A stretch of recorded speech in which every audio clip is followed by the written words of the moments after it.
వినుటకు చెవులు గలవాడు వినుగాక. అంతే. అంటే ఇప్పుడు మీకు ప్రశ్న, మీకేముండాలి?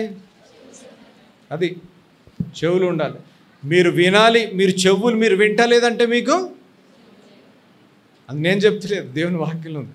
మీరు చెవులు ఉన్నవారు వినుగాక. ఇంకో వాక్యం చూపిస్తాను చూడండి. ఆ కీర్తన 115వ కీర్తన 6వ వచనం. కన్నులుండి చూడవు, చెవులుండి వినవు. అది ఈ జాబితా కూడా ఉందన్నమాట. చెవులు ఉంది కానీ వినరు. అంటే కొంతమంది మాకు అన్నీ తెలుసు అనుకుంటారు, కొంతమంది అదేంటో నాకు అర్థం కాదు. ఎవరన్నా వాక్యం వినాలంటే అయ్యో మాకు అన్నీ తెలుసండి బాబు అని. నాన్నగారు ఎప్పుడో మాట చెప్పేవారు, ఏం తెలియనోడు కన్నా చెప్పొచ్చు, అన్నీ తెలిసినోడు కన్నా చెప్పొచ్చు, మధ్యలో వాళ్ళకి ఏం చెప్పలేమురా బాబు అయ్యా అని. మధ్యలో ఉన్నవాళ్ళు అసలు అన్నీ తెలిసినట్టు ఓ పెద్ద. ఇప్పుడు నేను I went to medical hospital ఇండస్ట్రీలో పనిచేశాను. I have the masters in radiology. నేను ఇప్పుడు ఏదో రేడియాలజీ బుక్లు పట్టేసుకొని చదువుకోకుండా బుక్లు పట్టుకొని తిరిగాను అనుకోండి, డాక్టర్ అయిపోతానో చెప్పండి. ఇంజనీరింగ్ స్టూడెంట్ అయిపోతానని ఓ బుక్లు పట్టుకొని తిరిగేశాడు అనుకోండి, ఇంజనీర్ అయిపోతాడు. ఏం చేయాలి? చదవాలి. దాన్ని ఏం చేయాలి? చదవాలంటే ఏం చేయాలి? ఓపెన్ చేయాలి. ఓపెన్ చేసి టైం స్పెండ్ చేయాలి. ఎవరు ధన్యులు? అది చదివారు. ఇర్మియా గ్రంథము 15వ అధ్యాయం. ఇర్మియా గ్రంథము 15వ అధ్యాయం 16వ వచనం.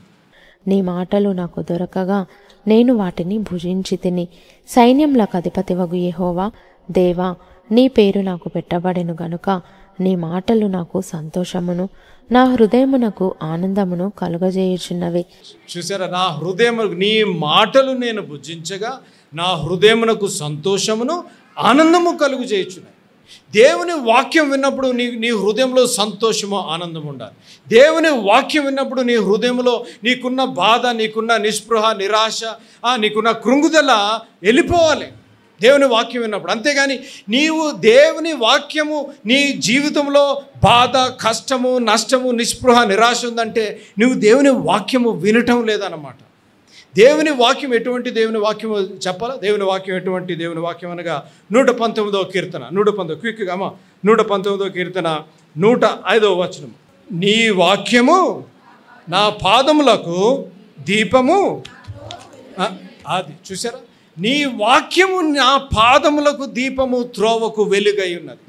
నీ త్రోవ చీకటమయము గుండా నువ్వు వెళ్తుంటే, నీకు ఆ అంధకారంలో నువ్వు వెళ్తుంటే దేవుని వాక్యము నువ్వు పట్టుకున్నప్పుడు, దేవుని వాక్యం పట్టుకున్నప్పుడు నీ పాదములకు నువ్వు వెలుగై ఉన్నది. నీవు నడిచే మార్గములో అది దీపమై వెలుగై ఉన్నది దేవుని వాక్యం.